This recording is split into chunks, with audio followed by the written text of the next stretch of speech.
And secondly, again, on the MKP's recognition of the occupation of the Western Sahara. The recognition of Morocco by Jacob Zuma is not a surprise. Jacob Zuma represents everything that is wrong. That is pursued by sellout. And that's what it is. We as the ANC, we will fight side by side for the self-determination of the Sahrawi people. We are in solidarity with them, and Morocco must stop the occupation of Western Sahara. Zuma is no messiah. To weaken the African National Congress for his own personal aggrandizement is what he has been. He will be remembered for that by history. We will not comment on the shenanigans and attempted anarchy that failed, and that was rejected by the people of South Africa.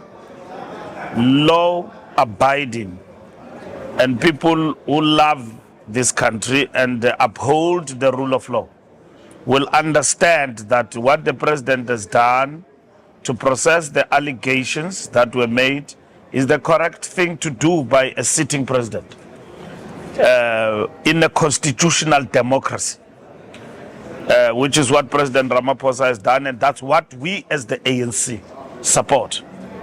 That what has been raised by the general is now receiving full attention and is being attended to. And South Africans must not forget that such things do and have happened in the past. You will remember the Bulelani Ngunga saga under President Mbeki, when he was accused that he's a spy. There was a commission of inquiry. When there was Marikana, the same Jacob Zuma, who's encouraging people because of his hatred for President Ramaphosa, encouraging people to march in vain for nothing,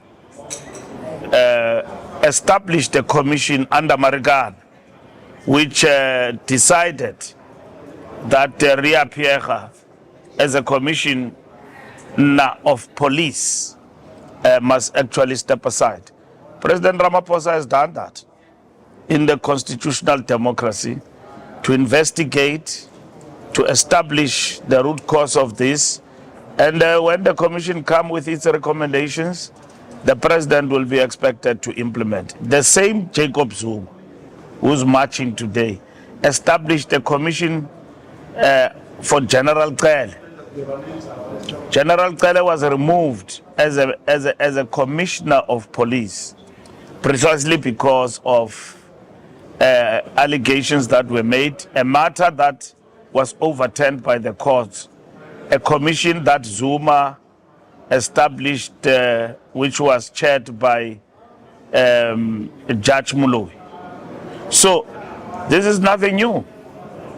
And if anyone has got an alternative option, I've heard people saying, we have heard, like all South Africans, that the easy route is for people to be arrested, but you don't arrest people without evidence. This is not a banana republic.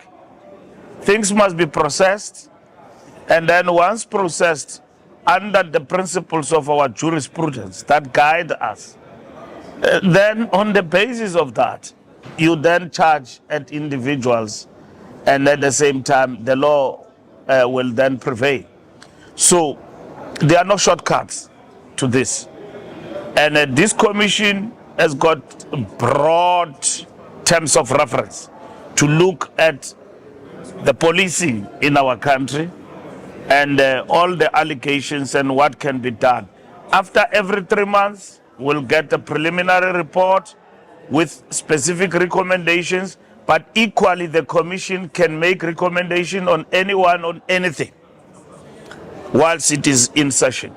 That's what is encouraging, and matters now are before the commission, and they will then be processed in that particular context.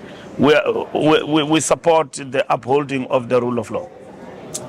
very much, my sister. Thank you. Lindsay Denton, Eyewitness News. Mr. Mbalula, a big vote on the budget appropriation bill coming up in Parliament this week. Are there discussions with your GNU partners to make sure that this doesn't stall? And then related to the Western Cape, this is a troubled province for the party. What have you picked up so far? If you can share perhaps what you have picked up from your engagements over the last 2 years. Well, we have just started now. Of course, we are here with the sole and purpose not to do the blame game, to look at the state of the organization and strengthen the party. We are not the strongest of parties in the Western Cape. And our preoccupation in terms of this visit is how do we make the ANC a viable alternative and a vibrant opposition in the Western Cape. And we can do that, and we'll do that, working hand in hand with our province here. Yes, of course, in the GNU, every item, like the passing of the budget is a hurdle, and the engagement will be on with political parties between now and Wednesday in terms of ensuring that we pass the appropriation. And at the same time, we get the budget across. So we will be doing that, exactly that, between now and Wednesday this week. It's a bit late. No, we are not late. We are not late. So as of now and today, we are talking to everyone. So that's what is important. Hi, I'm Theo Linsema from Independent Media. Mr. Mbalula, what do you make of criticism that there's selective application of the step-aside rule when it comes to censoring? There's no such a thing as selective application of step-aside rule. Step-aside deals with everyone. Once you appear in court, the step-aside rule will apply. You are arrested, step-aside rule will apply. Here in the ANC, when last did you see people supporting each other like Casey and Jojo going to court with ANC t-shirts? Doesn't apply anymore. You get arrested, you stand on your own. Step-aside rule applies.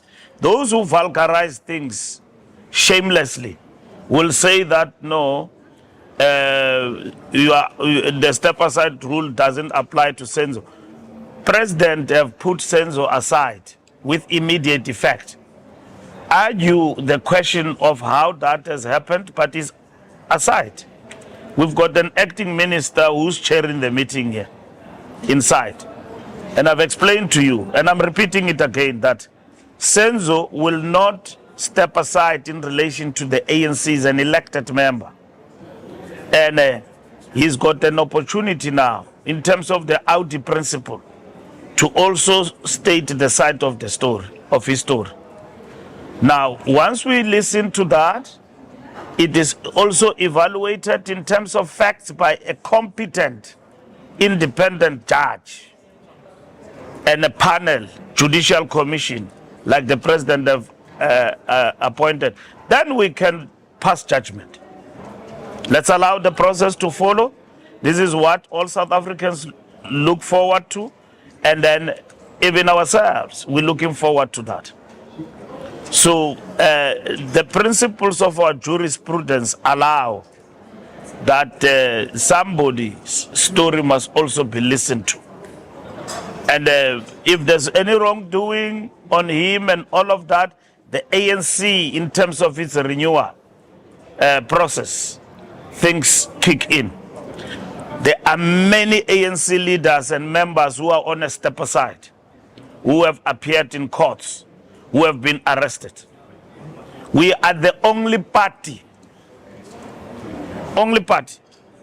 in South Africa that practices things even beyond the jurisprudence. Even Magashule failed to challenge the step-aside rule. It was affirmed by the Constitutional Court that there is nothing unconstitutional about the step-aside rule because it is entrenched in the ANC Constitution itself. So there is nothing like selective justice.